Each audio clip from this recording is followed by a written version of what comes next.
तत्पुरुषाय विद्महे वक्रतुण्डाय धीमहि तन्नो दन्दिः प्रचोदयात्।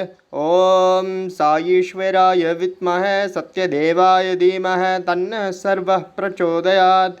ॐ श्री साई आदिशक्ताय नमः।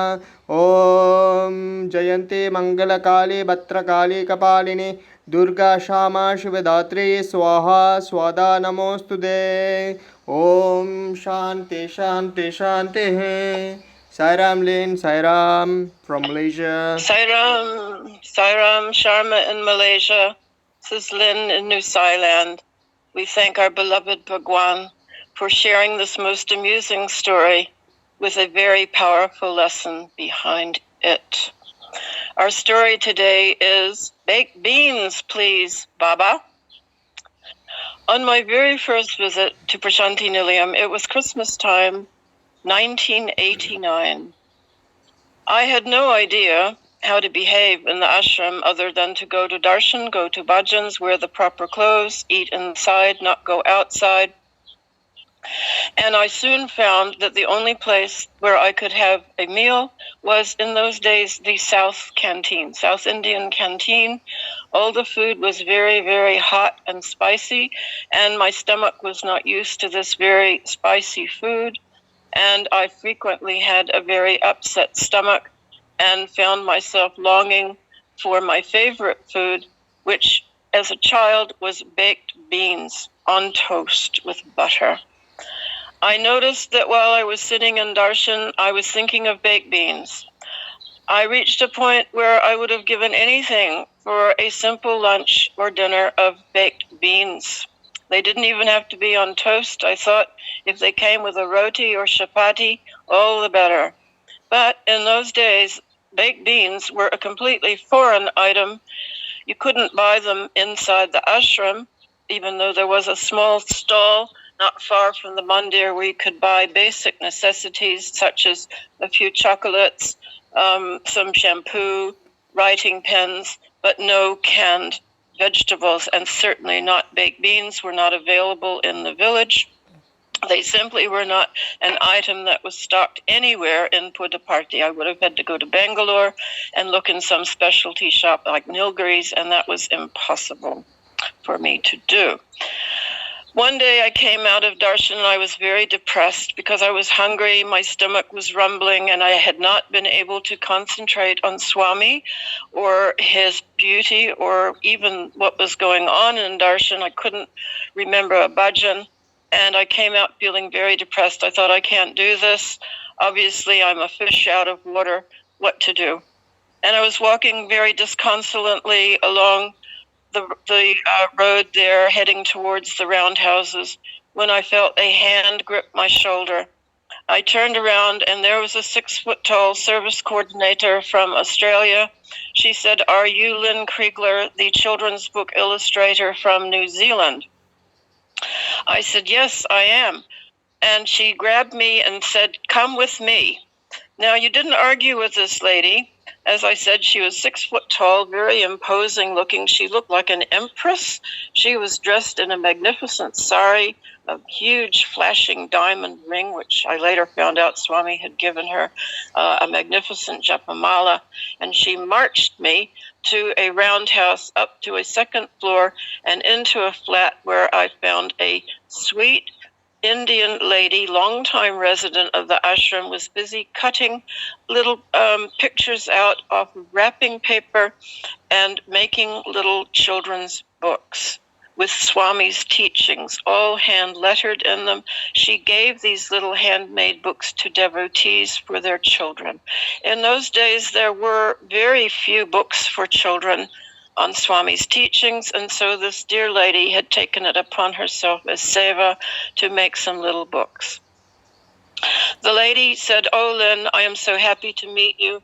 I really need some illustrations for my books. Could you draw some pictures of me of children saying food prayer, of children saying their prayers before bedtime, of children playing happily together from different countries?" I said, "Of course, this is my job where I come from." She said, "I have all kinds of art materials here. Just sit down with me and we will work together until lunchtime." So my ears pricked up. Lunchtime, I hope she is not going to serve me more hot food. But lunchtime came and she kindly served me some Marie biscuits, a cup of tea, some prasadam, a laddu, and Indian sweets. I love sweets, and so I gobbled this. I tried not to gobble too fast. I was so hungry, and even plain Marie biscuits were tasted like just manna to me, manna from heaven. And so this became a pattern for the day. I would go to help her after darshan and bhajans, and then she would make me a cup of tea and serve me sweets. And this allayed my hunger somewhat. One day I came, we worked together as usual, and then the lady beamed at me and said, "Now I have made you some lunch." And she brought out a tureen, a covered tureen. She lifted the lid, and there was a mountain of baked beans. And she had put some coriander on top, a little frill of coriander herb. And I burst into tears. I said, "Baked beans," and I was blubbering, "Baked beans." And she said, "Oline, you do not like?" And I said, "I love baked beans." "How did you know? You can't get baked beans anywhere." And put a party, and she laughed. "Oh," she said, "this morning I am in the kitchen, and I am talking to Swami, and I am telling him, 'Swami, I think I will make Lynn my green banana curry.' But Swami said no. Swami, in my heart, said, 'Reach into your cupboard.' I reached into the cupboard, and there at the very back were 2 cans of baked beans. My husband and I do not eat baked beans. These were brought to us as a gift by that Australian lady some years ago, but they have stayed in the cupboard all this time. I had forgotten about them. Then Swami said to me in my heart, 'She likes baked beans, and so I made you baked beans.' I was absolutely speechless. I thought, how can Swami talk to her in her heart? How did Swami know there were 2 cans of baked beans, only 2 cans in this entire ashram, and he picked them out for me? How did he know I needed baked beans? I ate to my heart's content. I can tell you I ate the whole plate. I've never been so happy in my life. And the lady kindly said, 'Lynn, you come here every day now. I will make you a simple, mild lunch, no spices, anything you like. I will even make you my green banana curry. It is very tasty, very sweet.' I said, 'You're on.' And from that time on, I wasn't hungry, and I was able to give my full attention to Swami and darshan. And I was thanking him for days and days for satisfying my desire. Because after that one big meal, I didn't desire baked beans anymore. And I was gradually introduced to some delicious Indian foods, and by I became quite fond of some of the spicy dishes. Not too hot, but some. Now, Swami says desire, and of course that's what I had, was a burning desire for baked beans.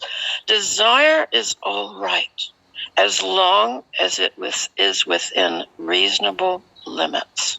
For example, if you feel thirsty, it is a reasonable desire to seek water to quench the thirst. If you are not satisfied with water, if one seeks cool drinks, it is tantamount to excessive desire. However, I think that baked beans for me was a reasonable desire, and Swami made sure that my heartfelt desire was granted in the most delicious way I could ever imagine. Every time I open a can of baked beans, I think of him and thank him, saying, "Baba, thank you for giving me baked beans." Om Shri Sai Ram. Om Sri Sai Ram. Om Harir Data, Harir Bhukta, Harir Annam Prajapati, Harir Vipra Sharirastu, Bhungte Bhojayate Hariye. Om Shanti Shanti Shanti. Om Samastaloka Sukhino Bhavantu, Samastaloka Sukhino Bhavantu, Samastaloka Sukhino Bhavantu. Om Shanti Shanti Shanti.